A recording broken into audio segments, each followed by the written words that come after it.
From JBS Studios in Greater New York, this is the JBS News Update with Tisha Bader. Hi, this is Micah Halpern sitting in for Tisha Bader, and this is the JBS News Update for Thursday, March 24th. The Russian oligarchs made their billions with the support of Putin. The president of Russia is a partner in all their contracts, and now the oligarchs are being sanctioned. Israel's Yad Vashem Holocaust Memorial Museum has suspended its strategic partnership with Roman Abramovich, an Israeli-Russian oligarch, who has faced sanctions abroad since the eruption of the Ukraine conflict. It was only last month that Yad Vashem announced that Abramovich pledged funding would strengthen its endeavors in the areas of Holocaust research and remembrance.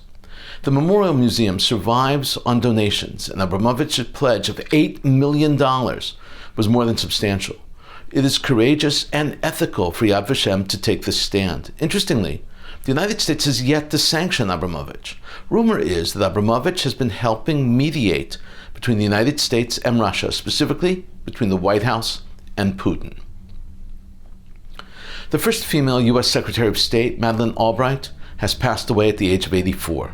Born in 1938 in the city of Prague, she immigrated to the United States in 1949 at the age of 11, together with her parents. They lived in New York on Long Island. Under President Bill Clinton, Madeleine Albright served as U.S. Ambassador to the United Nations before making history as the first female United States Secretary of State. 3 of Albright's grandparents were murdered by the Nazis, but her parents converted before she was born and never told Madeleine that she was Jewish. They raised her as a Catholic. On a personal note, I was with Madeleine Albright on several occasions. I was at Yad Vashem when she publicly announced and affirmed that she was Jewish.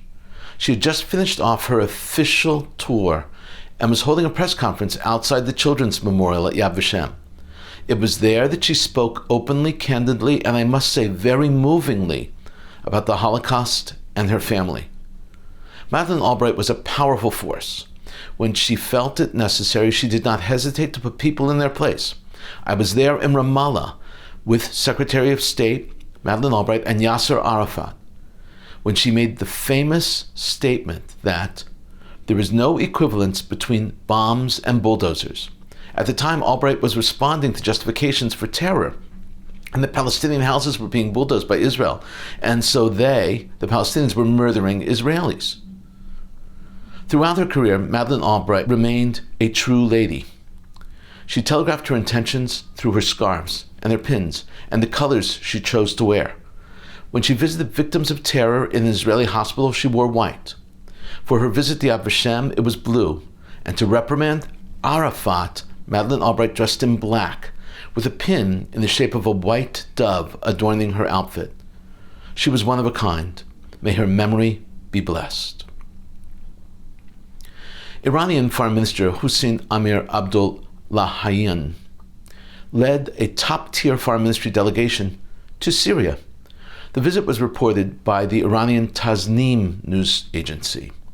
The Iranian delegation met with senior Syrian officials to discuss the development of bilateral relations, regional developments, and situation around the world. The word situation around the world are code for the situation between Russia and Ukraine. This visit comes just days after Syrian President Bashar al-Assad visited the United Arab Emirates for the first time in decades. Syria is making a serious effort to rehabilitate its image.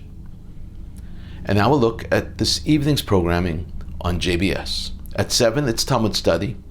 At 7:30, Ellie Cohanim speaks with Iraqi-American radio and television host Noor Matti. At 8, JNS Editor-in-Chief Jonathan Tobin speaks with columnist Karol Markowicz about the war in Ukraine from her perspective as the daughter of Russian and Ukrainian Jewish parents. At 9, Mark Golub speaks with Russian-born Masha Merkulova, founding executive director of Club Z, describes how she did not know she was a Jew till age 18 and explains her passion for educating American teens about Zionism so they go to college as proud Zionists. At 10, Jay Bilas, ESPN college basketball analyst and New York Times bestselling author, speaks with Rabbi Sherman about the idea of toughness on and off the court, asking where exactly we learn lessons of toughness and can those lessons be applied to faith. And coming up next, it's Good Week Israel. This is Micah Halpern and the JBS News Update. I want to wish everyone a good evening.